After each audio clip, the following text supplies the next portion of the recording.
Palabras del ex asesor del Superintendente de Industria y Comercio, Felipe Serrano Zúñiga. Proyecto de reforma al régimen de libre competencia en Colombia.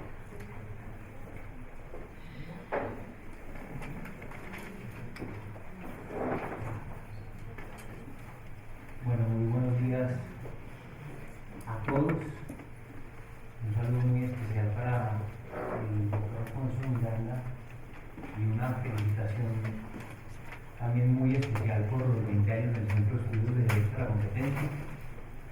Un saludo al doctor Rubio, director de la especialización en Derecho de la Competencia, y a todos los invitados internacionales, así como al doctor Hernando Yepes, con quien hace unos años tuve la oportunidad de conversar sobre la reforma a la justicia en el marco del Consejo Privado de Competitividad, y quien creo yo que es una de las personas que más podría aportar para el rediseño de cualquier institución en Colombia.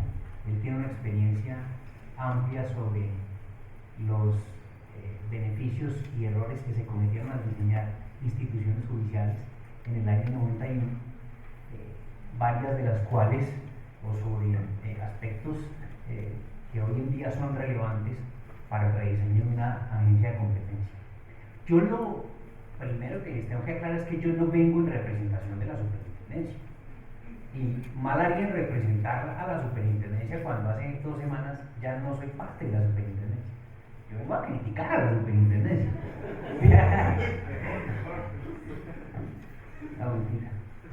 Vengo a hablarles 2 o 3 aspectos que considero importantes sobre el proyecto de ley.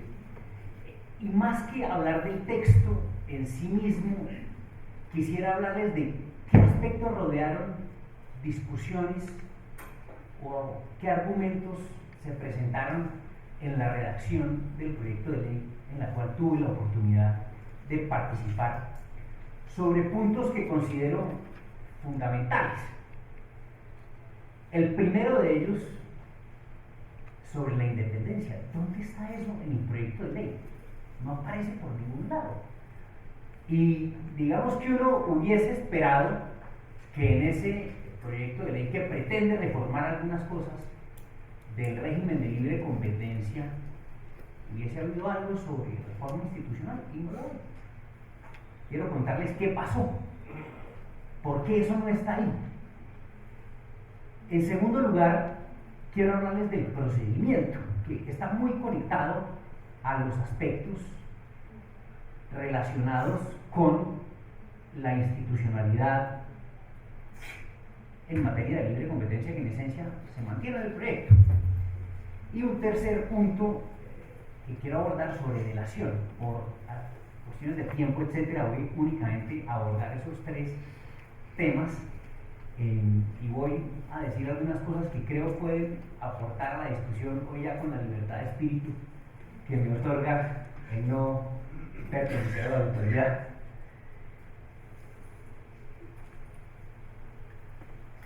John Stuart Mill tiene un libro que es quizá el más bonito sobre libertad de expresión y sobre la importancia de los debates, que se llama On Liberty.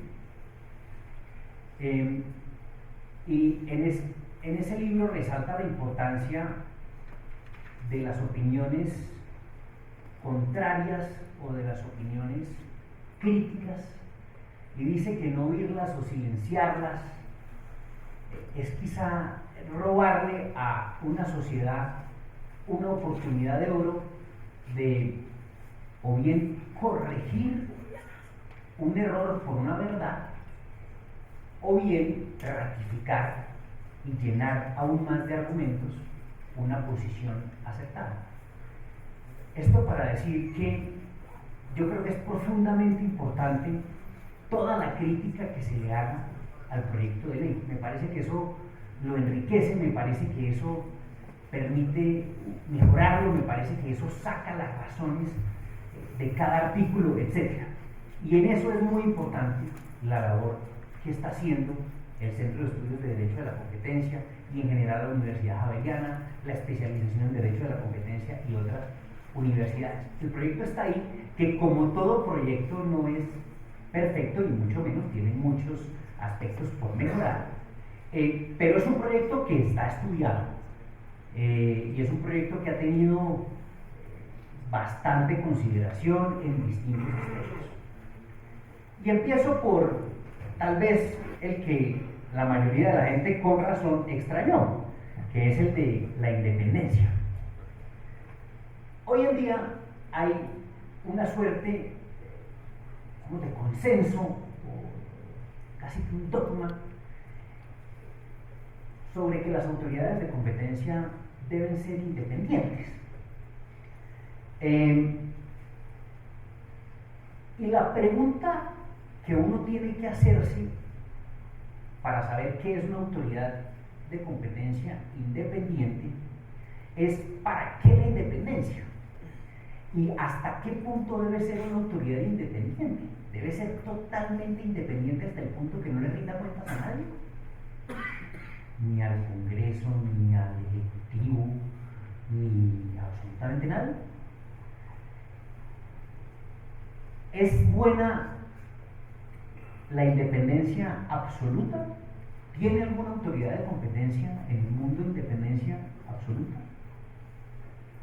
Y creería yo que uno puede afirmar que la importancia de la independencia está en evitar que un caso sea perseguido, abierto o cerrado, o una integración sea aprobada o no aprobada por intereses que son o por consideraciones que van más allá de aquellas que protegen el orden público, y por el contrario, que sea un caso perseguido simplemente por intereses de presión de un grupo particular, o político, o económico, etc.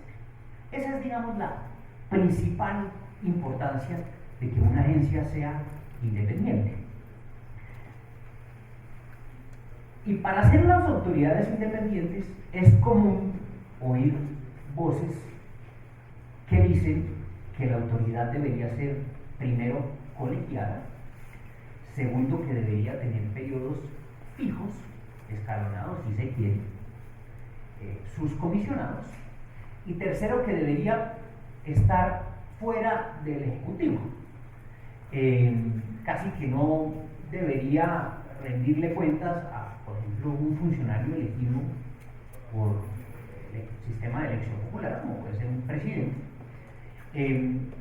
sino que sea una suerte de Banco de la República. Y nosotros en la superintendencia, cuando consideramos si se debería o si debería haber una modificación o no, cada uno tenía una posición. No les voy a contar quién tenía cuál, pero lo cierto es que vimos que cada modelo tiene sus pros y sus contras.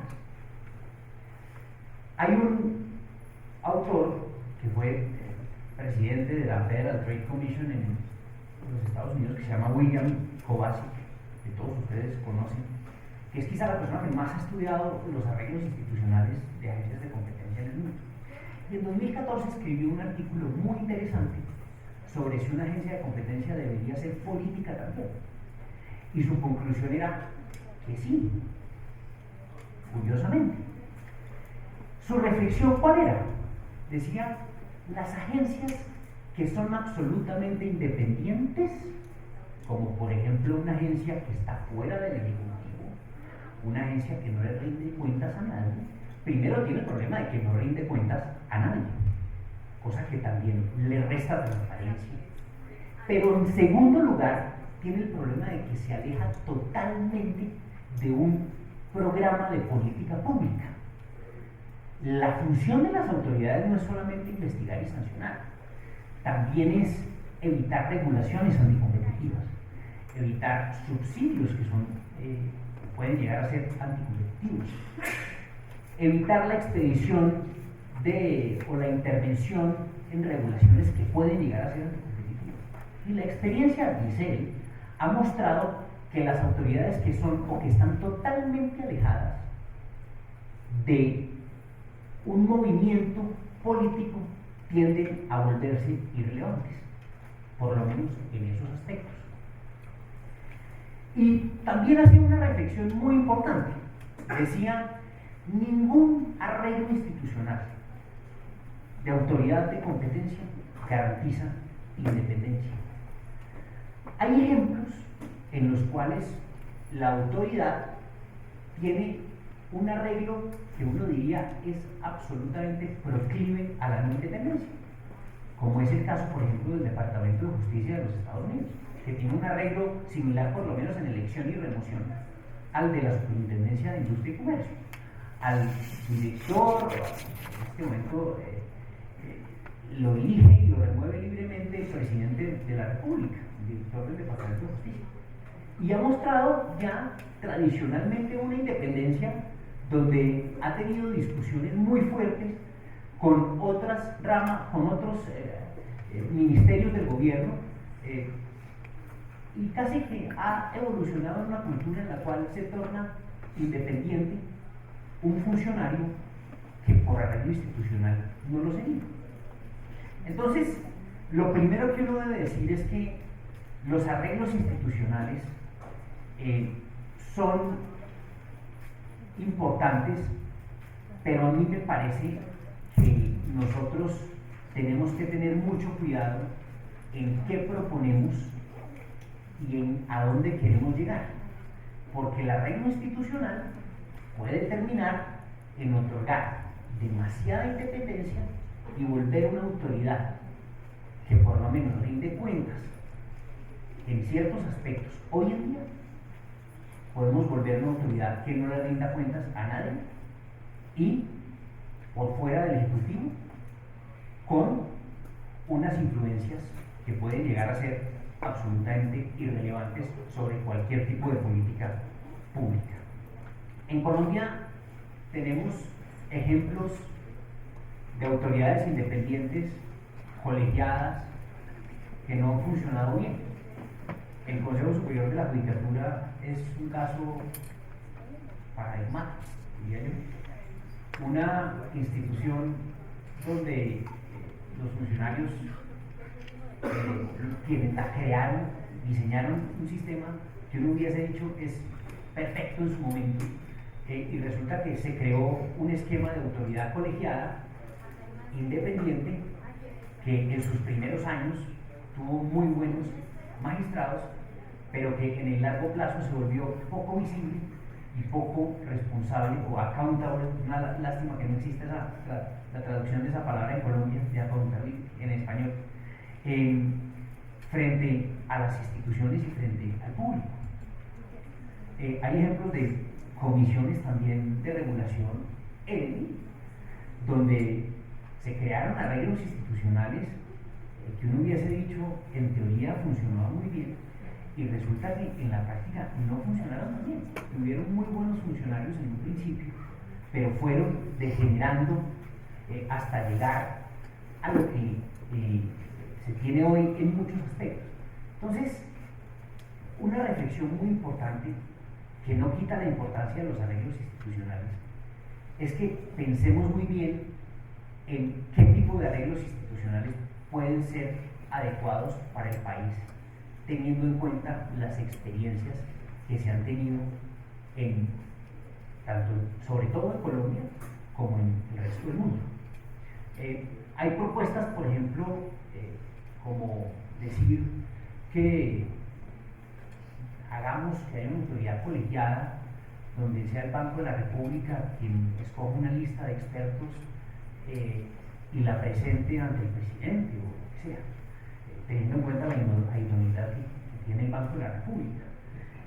Algo similar, el doctor Yepes me corregirá, ocurrió en la Constitución del 91, donde se dijo, hombre, otorguémosle a las Cortes, que tienen determinado prestigio y están alejadas de cualquier movimiento político, unas facultades electorales, y lo que hicimos fue pasar los problemas políticos a las Cortes, cosa que es inevitable cuando hay una autoridad que ejerce poderes tan fuertes como los que tiene una autoridad de competencia. Entonces, cuando se pensó en qué sería un buen sistema institucional en el país, hubo varias discusiones. Y la primera en la que estuvimos de acuerdo dentro del gobierno fue en otorgarle a el superintendente un periodo fijo. Y digo al superintendente porque previo a eso hubo un debate anterior, y fue el de si Colombia debería tener una autoridad colegiada o una autoridad unipersonal, como la que se tiene hoy. Digamos que las voces abogan por que exista una autoridad colegiada, y ese puede ser un buen arreglo. La autoridad colegiada permite el debate al momento de decidir, desconcentra el poder. Pero yo los invitaría, y en todo este trámite del proyecto de ley, de cualquier reforma que venga al régimen de competencia, a pensar en si una autoridad colegiada sería adecuada en Colombia.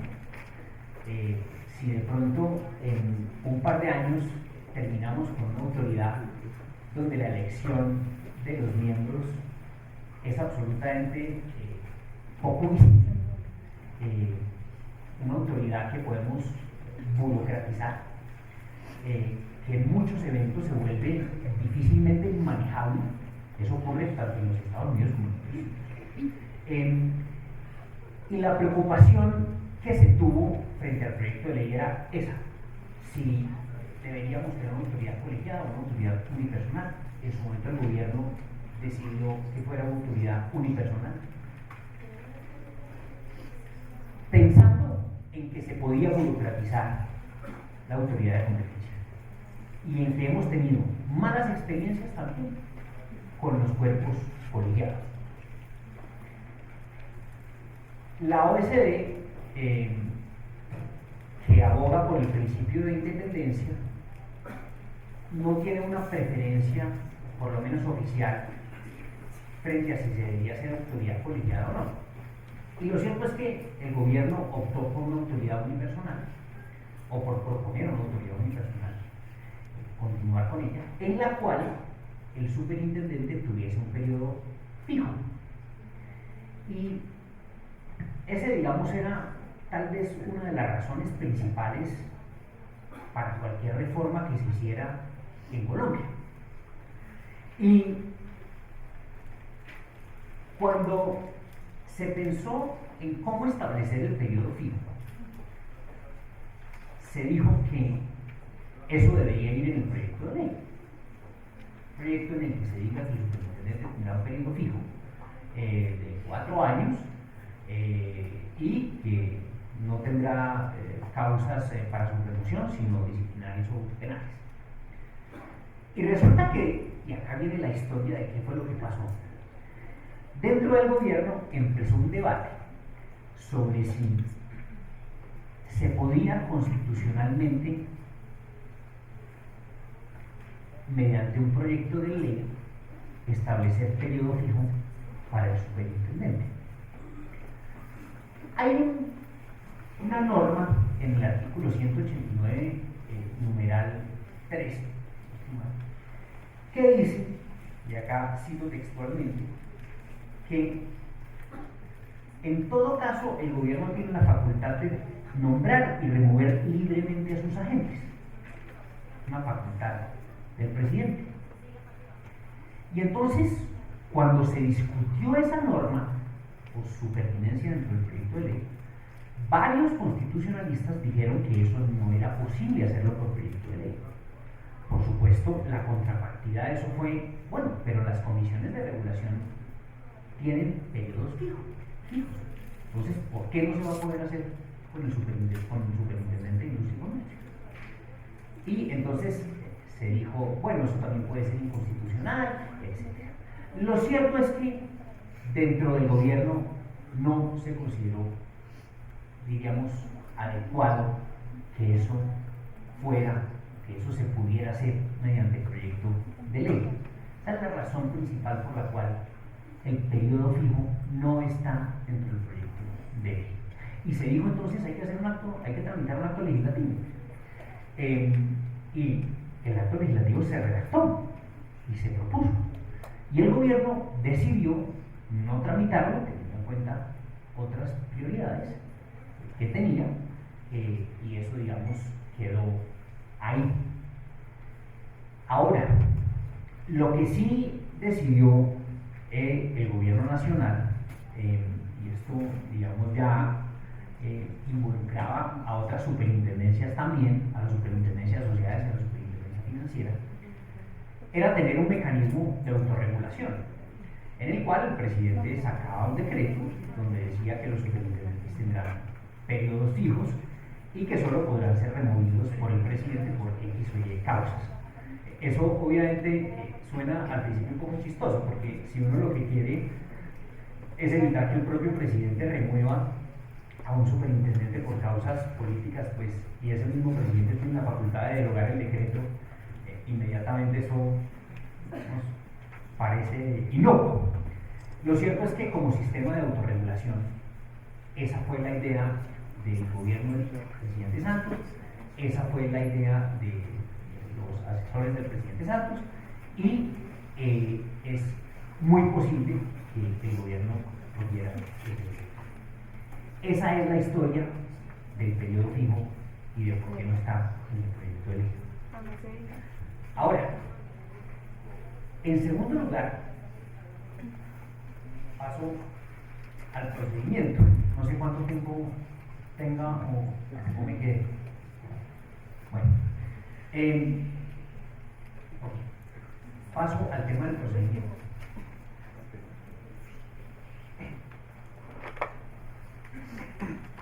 El proyecto de ley, como varios de ustedes saben, lo que hace en esencia es introducir una audiencia ante el Consejo Asesor, donde los investigados pueden ir y exponer su punto de vista.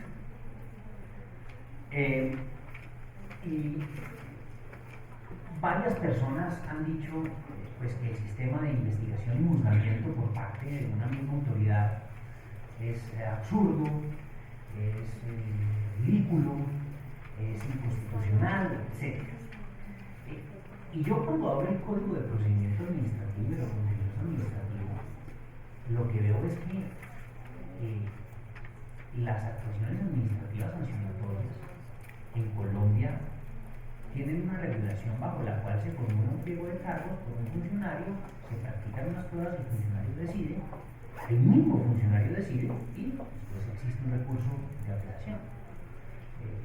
Esa es el trámite para cualquier procedimiento digamos, sancionatorio, administrativo sancionatorio en Colombia. Y si a mí me pusieron a escoger el procedimiento existente para todos los esquemas administrativos sancionatorios en Colombia y para el régimen de competencia, escogería sin duda el que tiene el régimen de competencia, donde hay muchísimas más audiencias, donde hay muchísimas más oportunidades para controvertir, donde mal que bien existe un funcionario que investiga y otro que juzga, así dependa jerárquicamente el uno del otro, y donde en este momento habría una audiencia en la cual podrían los investigados exponer su punto de vista. Hay varias gente que dice que esa audiencia no debería ser reservada sino pública. Realmente yo creo que puede ser pública. No sé si eso le añada más aspectos mediáticos a los procesos de los que tanto se queja mucha gente, o si cuando en la audiencia existe un delator, quien es el delator se revele ahí, etcétera, o si queremos una audiencia televisada, digamos que eso es un tema, creo yo, más de consideración de si se quiere proteger al investigador o no. Y hay otra crítica bien importante que dice que por qué razón hay otra audiencia posterior a la cual los investigados presentan su punto de vista, en la cual el superintendente con su delegado y con los miembros del Consejo Asesor delibera. Yo realmente creo que es desafortunado haber llamado a ese proceso una audiencia. Yo creo que ese es un momento de deliberación. Yo no sé si en las Cortes hoy las deliberaciones son públicas. Creo que no lo son. Hay unas audiencias, etcétera, pero la deliberación la hace la persona que va a tomar la decisión. No veo yo por qué en esa deliberación debería estar presente el investigado, pero pues está abierto el debate, por supuesto. Hay otro punto importante ahí que van a ver además en el pliego de modificaciones al primer debate, que vale la pena. Yo no sé si eso ya está publicado o no, pero supe que el gobierno quiere modificar el procedimiento para que la audiencia del Consejo Asesor no sea en todos los casos, sino que sea el Consejo Asesor el que elija por la importancia del caso qué casos irían al Consejo Asesor por audiencia y qué casos no irían. Hay casos que son, digamos, más relevantes que otros, y entiendo que esa fue la consideración del gobierno. Finalmente, en materia de delación, la delación se va a convertir sin duda, esperaría uno, en el instrumento más importante para perseguir y descubrir prácticas restrictivas de la competencia. Y en este momento el régimen de delación tiene varios problemas. El primero de ellos es no entender que la delación es un negocio entre la autoridad y el investigado. Y definitivamente ninguna persona está dispuesta a ir a entregarle a la autoridad de competencia una cantidad de pruebas para que se le exponga a la picota pública desde un principio, pero adicionalmente para que las pruebas que entrega dentro de ese proceso de delación sean públicas, sean en el momento del proceso de la actuación administrativa o posteriormente, y que esas pruebas sean utilizadas para un litigio posterior. ¿Por qué han optado otras jurisdicciones? Que me parece a mí aceptado. Por decir, las pruebas que allegue la persona en un procedimiento de delación serán reservadas. Punto. En el proyecto de ley se establece que el delator, una vez entrega sus pruebas, tiene la garantía de que una vez se abre la investigación, no solamente su identidad y sus pruebas están reservadas, sino también el hecho de que existe un delator, cosa que hoy en día no es así. Se ha prestado, según algunos, para montar incentivos perversos que previenen a la gente de llegar a la delación, en la medida en que desde que se abre la investigación prácticamente el delator que colaboró con la autoridad está expuesto y está en una desventaja frente a los demás investigados. Y por esa razón el proyecto de ley establece un mecanismo bajo el cual la protección al delator es total. Eso tiene también varias críticas. Hay mucha gente que dice que cómo es posible que las pruebas de la conducta anticompetitiva que pueden servir para demandar a un investigado en la jurisdicción ordinaria no puedan ser utilizadas posteriormente para cobrarle perjuicios. Yo realmente tendría una perspectiva mucho más pragmática. Uno puede, como país, elegir otorgarle protección al delator, acabar la conducta y sancionar a los copartícipes y de golpe sacrificar indemnizaciones, a definitivamente no tener nada, nunca detener el cartel y sencillamente ni siquiera tener aportes de pruebas que incluso permitirían resarcir perjuicios.